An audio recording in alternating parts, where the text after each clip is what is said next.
भारत माता की। भारत माता की। भारत माता की। सिमरिया धाम और माता मंगला देवी की इस पावन धरती पर मैं बिहार के इस विशाल जनमानस को प्रणाम करता हूं।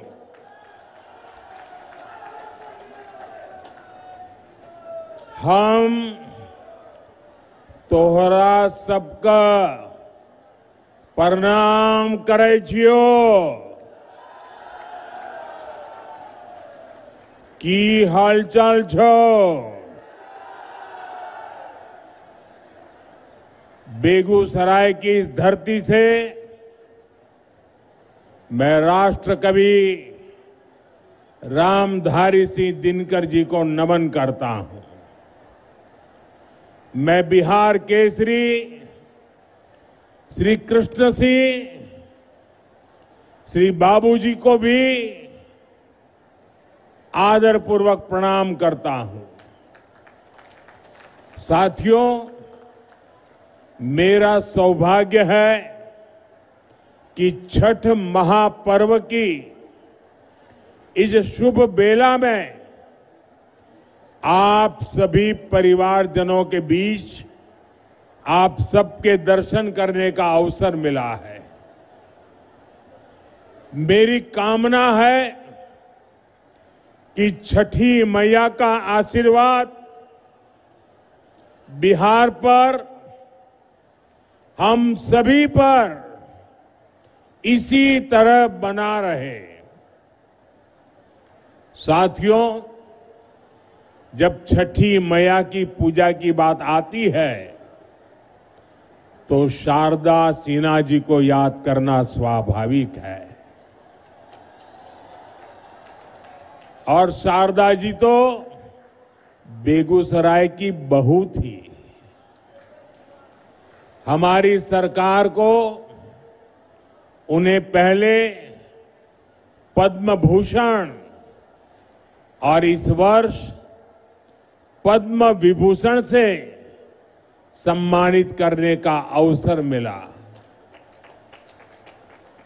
शारदा सिन्हा जी अब हमारे बीच नहीं है, लेकिन उनके अमर गीत हमेशा गूंजते रहेंगे। मैं शारदा सिन्हा जी को विनम्र श्रद्धांजलि अर्पित करता हूं। साथियों, आज बेगूसराय की ये धरती एक नए उत्साह से भरी हुई है। यहां नौजवानों का जोश है, बहनों बेटियों का भरपूर आशीर्वाद है। ये सिर्फ जनसभा नहीं है, ये बिहार के सपनों का, नए संकल्पों का मेला है, मेला। और इस जनसभा का पूरे बिहार को संदेश है, फिर एक बार एनडीए सरकार, फिर एक बार, फिर एक बार, फिर एक बार, फिर एक बार सुशासन की सरकार। साथियों, आपने हमेशा मोदी पर भरोसा किया है, नीतीश जी पर आशीर्वाद बरसाया है। एनडीए के लिए आपका यही प्यार, आपका अटल विश्वास अब विकास को विकास के नए दौर की तरफ ले जा रहा है। कोई कल्पना कर सकता है कि अभी दिवाली को गए 2 दिन हुए हैं, और छठ मैया का बहुत बड़ा त्योहार कल शुरू हो रहा है। और इस बीच मैं लाखों माताओं बहनों को यहां देख रहा हूं। ये अपने आप में मेरे लिए तो एक बहुत बड़ा सुखद आश्चर्य है।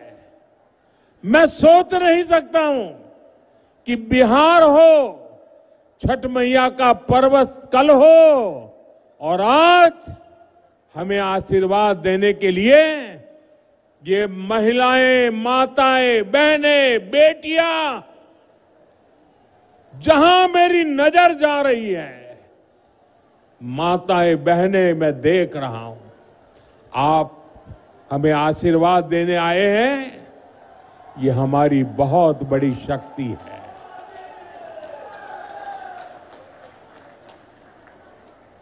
बिहार के मेरे भाइयों बहनों, हमने जंगल राज को सुशासन में बदला। अब सुशासन को समृद्धि में बदलने का समय है। मैं बिहार की समृद्धि के लिए आप सभी का आशीर्वाद लेने आया हूं। मैं बिहार के नौजवानों से विशेष आग्रह करने आया हूं।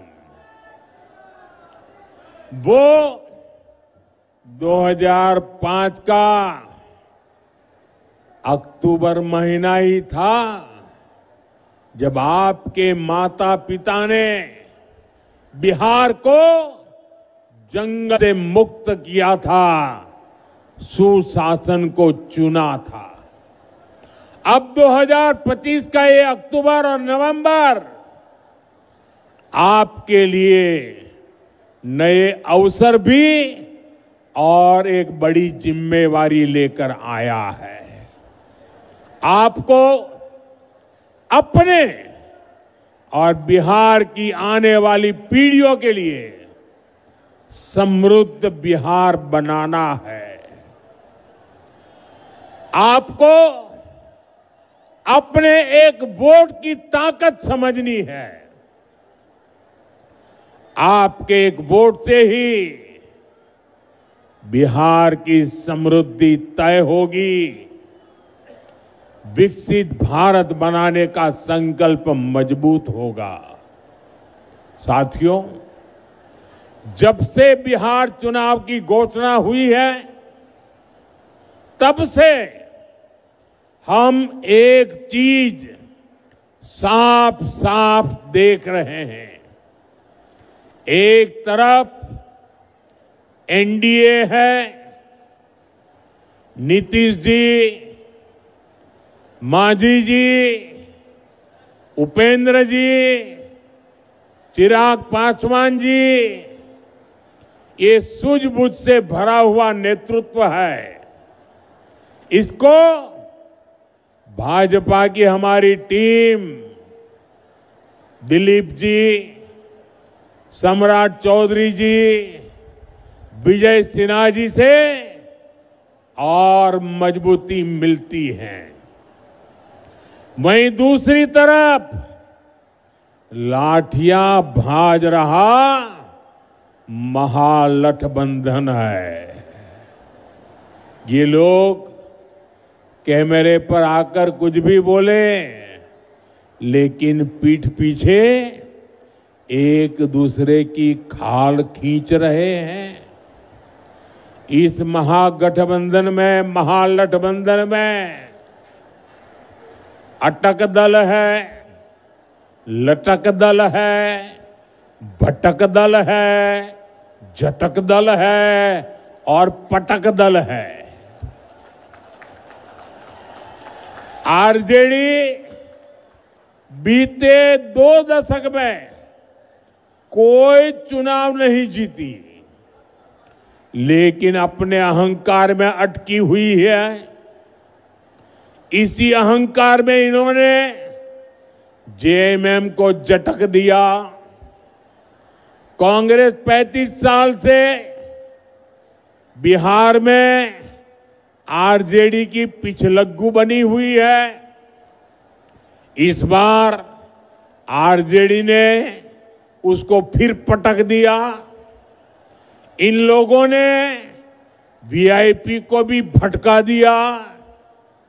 जो लेफ्ट के दल है उनको लटका दिया।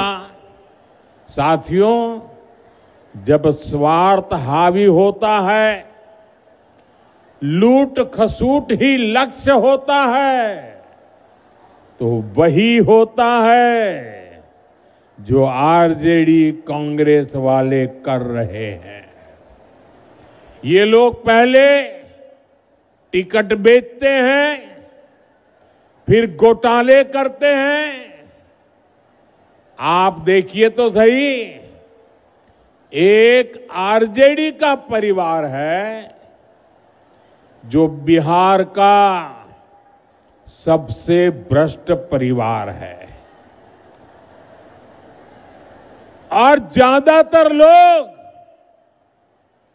अदालत से जमानत पर निकल करके बाहर खड़े हैं। जमानत पर जीने के लिए मजबूर है। दूसरी तरफ कांग्रेस का एक परिवार है जो देश का सबसे भ्रष्ट परिवार है। इस परिवार के भी ज्यादातर लोग जमानत पर बाहर है। साथियों, बिहार ऐसे लोगों पर भरोसा नहीं करता, और इसलिए पूरे बिहार में एक ही नारा गूंज रहा है। एक ही नारा गूंज रहा है, नई रफ्तार से चलेगा बिहार जब फिर आएगी एनडीए सरकार। साथियों, मैं जो बातें कहने जा रहा हूं, मैं चाहूंगा कि बिहार का नौजवान उन्हें ध्यान से सुने और उन पर जरा गौर करे। जंगल राज वालों ने सिर्फ अपने बेटे बेटियों का भविष्य बनाया, बिहार के नौजवानों का भविष्य तबाह कर दिया। और ये बात बेगूसराय का हर घर जानता है, हर कोई महसूस करता है। साथियों, हमारे श्री बाबू ने बेगूसराय को औद्योगिक केंद्र बनाने के लिए काम किया था। उनके प्रयास से यहां अनेक प्रकार के उद्योग आए। एक समय था जब ये क्षेत्र देश के प्रमुख औद्योगिक केंद्रों में से एक था। बरौनी में सायरन बजता था तो पूरा बिहार गर्व से भर जाता था। 60 के दशक में यहां रिफाइनरी लगी, फर्टिलाइजर फैक्ट्री बनी, बिजली का कारखाना लगा, यहां नौकरियां बनी, उम्मीदें जगी, चहल पहल होने लगी। लेकिन फिर क्या हुआ? फिर जंगल राज आ गया। धौंस, धमकी और डर का वो काला दौर जिसने बिहार के उद्योगों पर ताले लगा दिए, फैक्ट्रियों को बंद कर दिया, निवेशक भाग गए। ये ताले फैक्ट्री पर नहीं, आपके भविष्य पर ताले लगा दिए थे। जंगल राज ने सिर्फ कुछ फैक्ट्रियां बंद नहीं की, बल्कि बिहार के नौजवानों के भविष्य को अधर में लटका दिया था। बरौनी, बेगूसराय को एक सदी पीछे धकेल दिया। जिस आरजेडी ने बिहार को पलायन का अभिशाप दिया, उसके नेता आज बड़ी बड़ी बातें करते हैं। साथियों, एनडीए सरकार के लिए विकास सबसे बड़ी प्राथमिकता है। हम जानते हैं कि जब औद्योगिकरण होगा तो नौकरियां भी आएगी। इसलिए हमने सबसे पहले बिहार को जंगल राज से मुक्त किया। जब बिहार में कानून का राज लौटा तो उद्योगों के लिए भी माहौल बना। 2014 में डबल इंजन की सरकार बनने के बाद इसे और गति मिली। आज आप देखिए, हमारा बेगूसराय न सिर्फ अपने औद्योगिक पहचान वापस पा रहा है, बल्कि देश का एक बड़ा इंडस्ट्रियल हब बनने की तरफ आगे बढ़ रहा है। बरौनी का खाद कारखाना जंगल राज में बंद पड़ा था। हमने ठाना कि इसको फिर से चलाना है और इसके लिए गैस की जरूरत थी। गैस बिहार में थी नहीं। गैस पहुंचाने के लिए हमने पीएम ऊर्जा गंगा योजना बनाई। हजारों करोड़ रुपए लगाए। पश्चिम बंगाल से बिहार के लिए गैस पाइपलाइन बिछाई ताकि बिहार के नौजवानों को रोजगार मिले और किसानों को पर्याप्त खाद मिल सके। आज इससे हजारों परिवारों की रोजी रोटी चल रही है।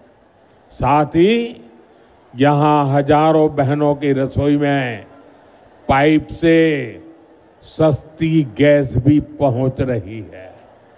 साथियों, जंगल राज वालों ने बरौनी रिफाइनरी को भी अपने हाल पर छोड़ दिया था। हमने उसमें नया जीवन डाला। हजारों करोड़ का निवेश किया। अब यहां नया पेट्रोकेमिकल प्लांट बन रहा है। इससे यहां प्लास्टिक उद्योगों को बल मिलेगा। छोटे और लघु उद्योग लगेंगे। युवाओं के लिए हजारों नए रोजगार बनेंगे। बरौनी डेयरी के विस्तार से हमारे पशुपालकों और किसानों की कमाई बढ़ रही है। अब बेगूसराय एक टेक्सटाइल हब भी बनता जा रहा है। कई कंपनियां यहां कपड़ा बनाने की फैक्ट्रियां लगा रही है। बेगूसराय में एक के बाद एक मल्टी ब्रांड शोरूम खुलते जा रहे हैं। बड़ी बड़ी कंपनियां यहां आ रही है। बड़ी बड़ी गाड़ियों के शोरूम यहां खुल गए हैं। अच्छी बिजली सप्लाई ने यहां के उद्योगों को नई ताकत दे दी है। और इतना ही नहीं, मुझे कोई कह रहा था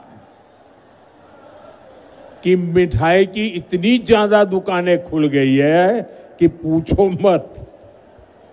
साथियों, नीतीश जी के नेतृत्व में बीते सालों में करीब 50 लाख रोजगार बिहार में बने हैं।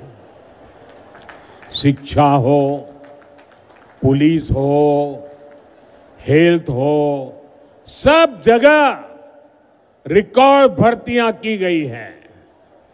आने वाले 5 सालों में इससे भी अधिक रोजगार बने, ये संकल्प लेकर हम चल रहे हैं। हम बिहार के जिले जिले में मेडिकल कॉलेज बना रहे हैं। यहां बेगूसराय मेडिकल कॉलेज पर भी काम चल रहा है। गांव गांव आयुष्मान आरोग्य केंद्र बन रहे हैं। इससे doctor, nursing staff, paramedical staff, ऐसे अनेक रोजगार बनेंगे। साथियों, आपको याद रखना है, आरजेडी कांग्रेस का नाम सुनते ही ये निवेशक भाग जाते हैं। जो नौकरी का लालच देकर गरीब का खेत अपने नाम लिखवाते हैं, ऐसे लोग नौजवानों को कभी नौकरी नहीं देंगे। अच्छा साथियों, आप इतनी बड़ी तादाद में यहां हैं, आप मेरा एक काम करेंगे? सबके सब जरा बताओ, मेरा एक काम करेंगे? ऐसे नहीं, जोर से बताओ। तो एक काम करिए, आपके पास मोबाइल तो होगा ही होगा, जरा मोबाइल फोन बाहर निकालिए। जरा मोबाइल फोन बाहर निकाल करके जरा मोबाइल की लाइट जला दीजिए। ये मोबाइल कांग्रेस के समय में बहुत महंगा था और विदेश से मंगाना पड़ता था। कांग्रेस के समय में देश में मोबाइल बनाने वाले, जरा आप आवाज बंद करो भाई, आपका उत्साह मैं समझता हूं, जरा आवाज बंद करो। मोबाइल फोन बनाने वाली कांग्रेस के जमाने में सिर्फ 2 फैक्ट्रियां थी। आपकी लाइट चालू रखो।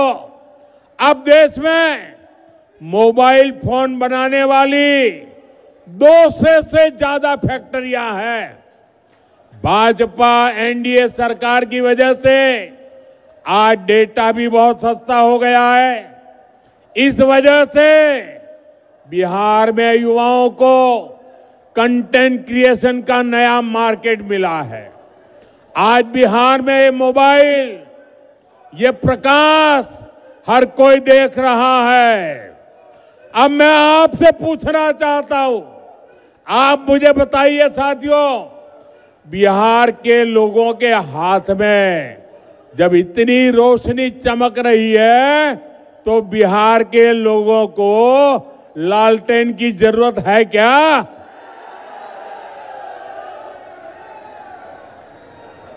अपना मोबाइल हम नीचे रखिए। साथियों, किसी भी क्षेत्र का, किसी भी राज्य का विकास तभी हो सकता है जब सोच दूरगामी हो, इरादा पक्का हो और नीयत साफ हो। आरजेडी कांग्रेस तो खुद ही अपने आप में एक समस्या है। इनके पास बिहार की समस्याओं का न कभी समाधान था और न कभी होगा। ये संवेदनहीन लोग हैं। ये वो लोग हैं जो बाढ़ आने पर भी गरीबों का मजाक उड़ाते हैं। साथियों, इनकी ऐसी ही सोच ने दशकों तक बिहार को उत्तर और दक्षिण बिहार में बांटे रखा। गरीब, दलित, पिछड़े, अति पिछड़े को जान पर खेलकर गंगा जी को पार करना पड़ता था या फिर कई 100 किलोमीटर लंबा रास्ता तय करना पड़ता था। लेकिन इन्होंने गंगा जी पर नए पुल बनाने के लिए काम नहीं किया। साथियों, नरेंद्र और नीतीश के लिए तो आपकी सुविधा, आपका जीवन ही हमारे लिए सबसे ऊपर है। एनडीए सरकार ने बिहार की कनेक्टिविटी पर बल दिया। कहीं हाईवे बन रहा है, कहीं एक्सप्रेस वे बन रहा है। आप देखिए, बीते 10-11 वर्षों में गंगा जी पर कितने सारे पुल बने हैं। मुंगेर को खगड़िया और बेगूसराय से जोड़ने वाले श्री कृष्ण सेतु से इस पूरे क्षेत्र के लोगों को फायदा हुआ है। साथियों, 7 दशक तक ये क्षेत्र राजेंद्र सेतु पर निर्भर रहा।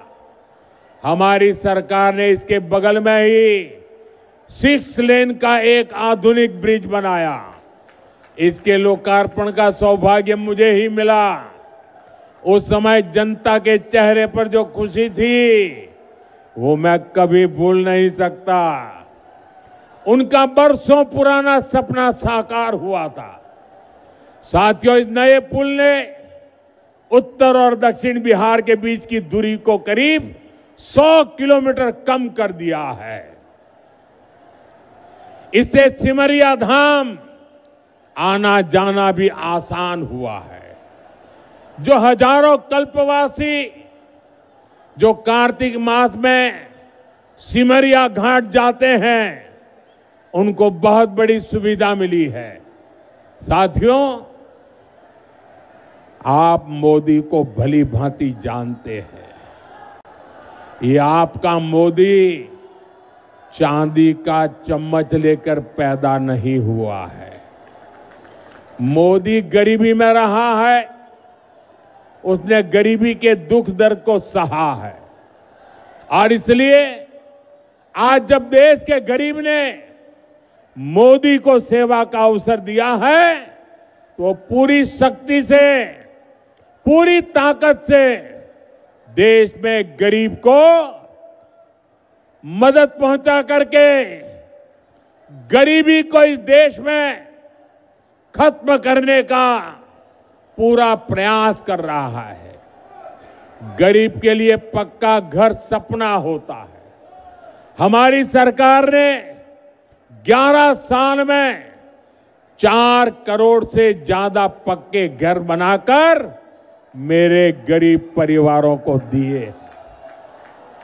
और इसमें से 60 लाख पक्के घर यहां बिहार के मेरे गरीब परिवारों को मिले हैं।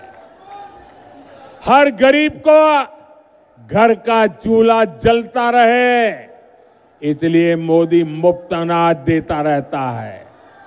हर गरीब को मुफ्त इलाज, मुफ्त बिजली कनेक्शन, मुफ्त गैस कनेक्शन, सस्ती गैस, ये सब सुविधाएं नहीं, ये सम्मान भरा जीवन देने वाली जरूरतें हैं। और इसका सबसे अधिक फायदा दलित, महादलित, पिछड़े, अति पिछड़े परिवारों को हो रहा है। दशकों तक बिहार के लोगों को आरजेडी कांग्रेस ने सामाजिक न्याय के नाम पर सिर्फ धोखा दिया। ये एनडीए सरकार है जो सामाजिक न्याय को सही मायने में सच करके दिखा रही है। साथियों, आज कांग्रेस के पूर्व अध्यक्ष सीताराम केसरी जी की पुण्यतिथि है। देश कभी नहीं भूल सकता कि किस तरह कांग्रेस के इस परिवार ने सीताराम केसरी जी का अपमान किया था।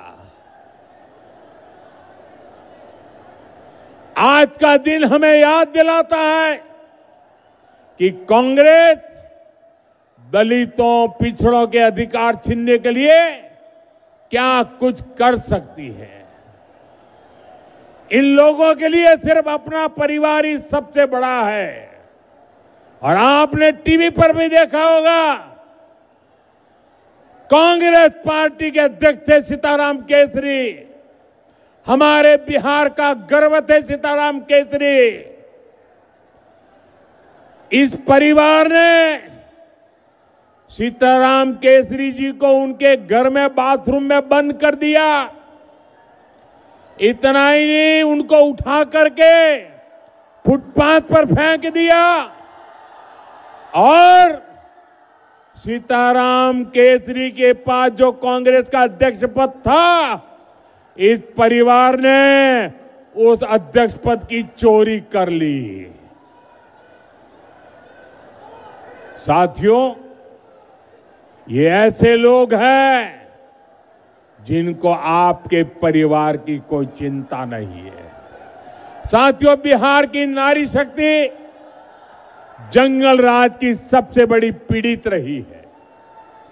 आज वे एनडीए के सुशासन में बड़ा काम और बड़ा नाम करने के लिए आगे आ रही है। बीते वर्षों में बिहार की बहनें आत्मनिर्भर हुई है। जीविका दीदी के रूप में गांवों में बहनें अपने पैरों पर खड़ी हुई है। मेरा लक्ष्य देश के गांवों में 3 करोड़ लखपति दीदी बनाने का है। इसमें बिहार की बहनें काफी शानदार काम कर रही है।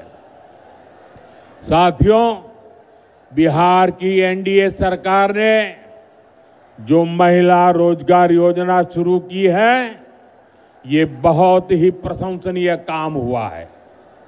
1 करोड़ 20 लाख से ज्यादा बहनों में से हर एक को रोजगार शुरू करने के लिए 10,000 रुपया देना बहुत बड़ा कदम है। बिहार की बहनें इसको खुले दिल से अपना भी रही है। इसलिए आप सभी को इन महिला विरोधी आरजेडी कांग्रेस वालों से बहुत सावधान रहना है। इनके लिए हर रास्ता बंद करना है। आपको याद रखना है, ये आरजेडी कांग्रेस वाले महिला रोजगार योजना पर भी ताला लगा सकते हैं। महिलाओं के अधिकार बात आई, इन लोगों ने पार्लियामेंट में सारे नियमों को तोड़ करके उस कानून के कागजों को छीन करके फाड़ दिया था। ऐसे महिला विरोधी लोग हैं।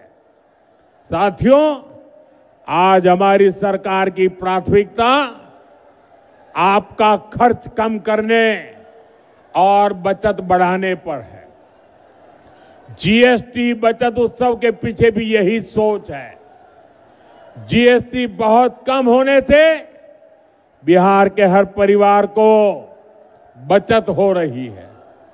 त्योहारों के इस मौसम में कोई नया टीवी ले रहा है, कोई नया पंखा, कोई नया फ्रिज ले रहा है, किसी ने नया स्कूटर लिया, नई बाइक ली। इसमें भी हजारों रुपए की बचत हो रही है।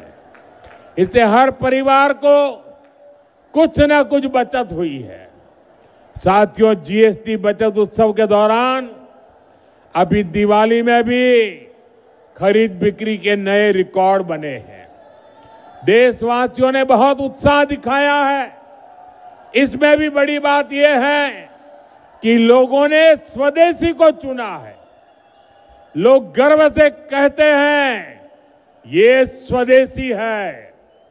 एक रिपोर्ट बताती है कि देश में करीब 90% खरीदारी स्वदेशी चीजों की हुई है।